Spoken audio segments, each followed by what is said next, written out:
Hey guys, if you're new to my channel, I've spent the last 6 years trying to reverse my hair loss with interventions like scalp massage, derma rolling, microdosing finasteride, and many topical solutions, including rosemary and peppermint oil. This video is about a product there's been a lot of discussion around, an LED laser helmet, which I've been using for 10 minutes every morning for the last 6 months. As I've experimented over the years, something that's evolved the most is the way that I measure progress. I now take pictures in artificial light with the same head angle, either recently shaved to 6 millimeters or with 4 or 7 weeks of growth. Even with all that in place, I still can't tell exactly what's going on, so I don't know how some of these other videos present their results with such confidence. My last 11 experiments are outlined in a playlist. They're also on my website, but basically scalp massage gave me some hair thickness, but none of the other products seem to work for me, even though they have done for others. So that's something to bear in mind. Even if I were to get incredible results with a laser helmet, it doesn't mean that you will too. Now, I was going to end up being yet another person reviewing an eye restore helmet, but I decided to flip things around and look for a product that matches the criteria that I need, and then ask if they'd send me it for free, which is how I ended up with a CurrentBody helmet.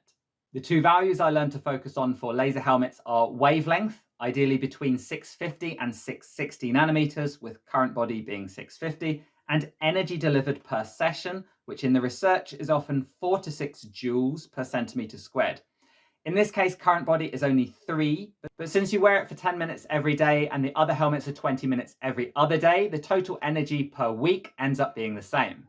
Something else I've learned from previous experiments is that frequency matters, and in most cases, a higher frequency is usually better, whether that is applying topical products or doing scalp massage. So I deliberately favored a product with daily use. It's been easy to fit into my schedule. I put it on as soon as I wake up, and by the time I've planned out my day, it's often beeped and turned itself off. I charge it less than once a week, and the only difficulty I found was when traveling. The stand and box make it pretty substantial in your luggage, and it feels too risky to pack it without it.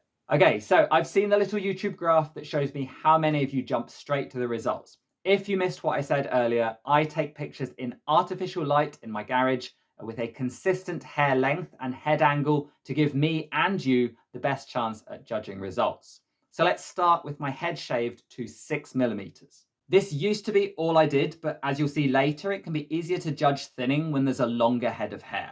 So in my opinion, day 63 looks way better than day 14. So that settled it. Everyone can go use my discount code, go buy a laser helmet. Oh, wait. 4 weeks later, it's not looking quite so good. Arguably worse than day 14. So let's move on to day 140, 20 weeks in. Bearing in mind, you hear a lot of talk about visible results in 90 days. My eye is often drawn to the reverse U shape of my crown, but another indicator I like to use is this little patch to the side, which does feel like it's coming back. Finally, day 190, 6 months of daily use. Again, it looks a touch better than day 14, but harder to judge next to day 140. Moving on to the pictures with 4 weeks of growth. This has two problems. Firstly, my head is tilted too far back on the baseline picture, as you can tell by the amount of nose that's showing. I don't know how I consider this acceptable. The second problem is one I experienced last year, which is that once I hit April and May in the UK, my tan comes back and it gives the illusion of thicker hair. So if we move the pictures on and focus only on the tanned ones, again, I like the look of these patches around the temples, which feel thicker. Lastly, pictures taken with 7 weeks of growth. You can see why people shave their head, because it is much clearer in these pictures that my hair is thinning. Again, I've managed to be out of focus for the critical baseline picture, but it still seems pretty unflattering around the crown. The tan on day 62 looks really positive, with much more around the crown, but focusing only on the tanned pictures, 20 weeks in feels like a slightly backward step, and I found it hard to say anything definitive after 6 months. So where does that leave us?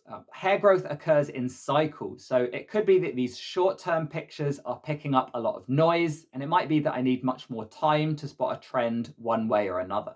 If you take a really long view and go back to some of my earliest pictures, you also see this cycle of thicker and thinner hair, but with a trend towards balding. 2 years ago, I moved to artificial light, and I seem to recall cutting it to 6 millimeters instead of 9. Since then, my crown has become more prominent, but it really shows the limitations of progress pictures with a short haircut. It's been 18 months since I realized longer hair is more helpful. Last year, I was caught out by the tanned summer picture looking promising, only to see continued thinning months later.